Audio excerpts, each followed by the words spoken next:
এদিকে আন্দোলনকারীদের এক দফার অসহযোগ কর্মসূচি মোকাবেলায় সকাল থেকেই রাজধানীর বিভিন্ন স্পটে অবস্থান নেয় আওয়ামী লীগ।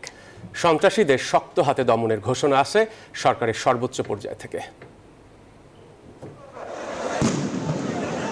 কোটা সংস্কারের দাবি পূরণের পর রাজনৈতিক উদ্দেশ্য পূরণের হাতিয়ার হয়ে মাঠে নামে শিক্ষার্থীরা। 9 দফা বদলে অরাজনৈতিক আন্দোলনকে রাজনীতিকীকরণ করে এক দফার ঘোষণা দেওয়া হয়। শুরু থেকে অরাজনৈতিক এই আন্দোলনের বিষয়ে সরকার প্রধান ও ক্ষমতাসীন আওয়ামী লীগ ছিল অনেকটাই নমনীয়। আদালতের রায়ে কোটা সংস্কারের পরও নানান দাবিতে মাঠ না ছেড়ে সংঘাত ও সহিংসতায় জড়ায় আন্দোলনকারীরা।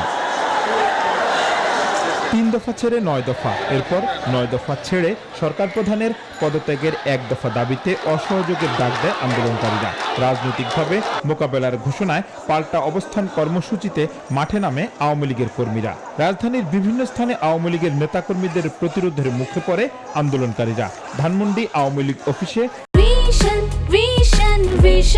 100% কপার কন্ডেন্সারে তৈরি ভিশন ফ্রিজ, তাই গুণে মানে অটুট থাকে বছরের পর বছর। হামলার চেষ্টা প্রতিহত করে দলটির কর্মীরা।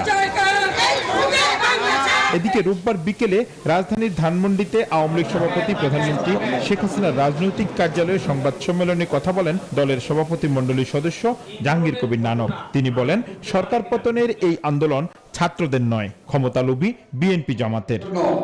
রাজপথে আসতে হবে, নেমে আসতে হবে।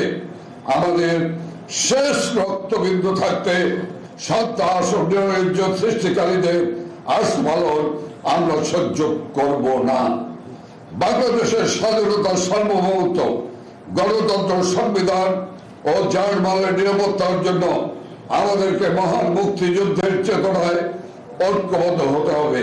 গৃহায়ন ও গণপূর্ত মন্ত্রী ম ওবায়দুল মুক্তাদির চৌধুরী বলেছেন, তিনি একজন মুক্তিযোদ্ধা। দেশ ছেড়ে পালানোর গুজব সত্য নয়। আমি গতকালকে পর্যন্ত ব্রাউনওয়ে ছিলাম, ব্রাউনওয়ে থেকে গতকালকে আমি ফিরেছি এবং আজকে তো যথারীতি অফিস করছি এবং জয়দেব দাস, নিউজ 24, বিভিন্ন জায়গায় কাজ